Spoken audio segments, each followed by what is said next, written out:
সব কথায় সুফি সাহের দৃষ্টিতে রাজনীতি নির্ভর করছে সেই নীতির উপর ভিত্তি করে, যে নীতি যতটা বেশি জনবান্ধব, যেই নেতা যত বেশি জনগণের সাথে সম্পৃক্ত, সেই দল, সেই ব্যক্তি রাজনীতিতে আলটিমেটলি টিকে থাকবেন।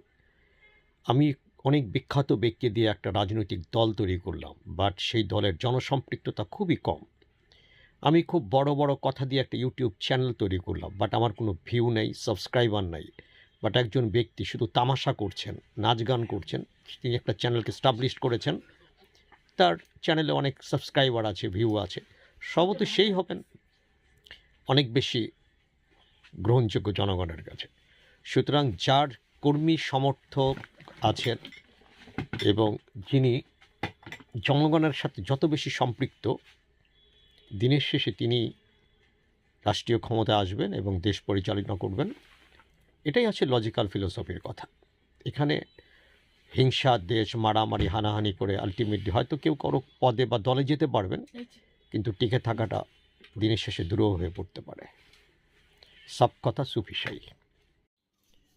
বন্ধুরা, দেশে বিরোধী পথ থাকবে, বিরোধী মত থাকবে, বিরোধী মতামত থাকবে, বিরোধী দল থাকবে, বাট জনগণের মাঝে কোনো বিরোধ থাকবে না। জনগণ থাকবে এক, অবিভক্ত, অবিভাজ্য, বাট তাদের মত, পথ, দল এগুলো আলাদা হতে পারে। কিন্তু আমাদের দেশে সমস্যাটা হয়েছে কি, আমাদের দেশে মতানৈক্য যতই থাকুক, মতের অনৈক্য যতই থাকুক, ব্যক্তির থেকে ব্যক্তির বিভাজন, দলাদলি, তাদের ভিতরে হাঙ্গামা, এটা খুবই বেশি বিরাজমান, যার জন্য দেশে কোনো শান্তি আসছে না।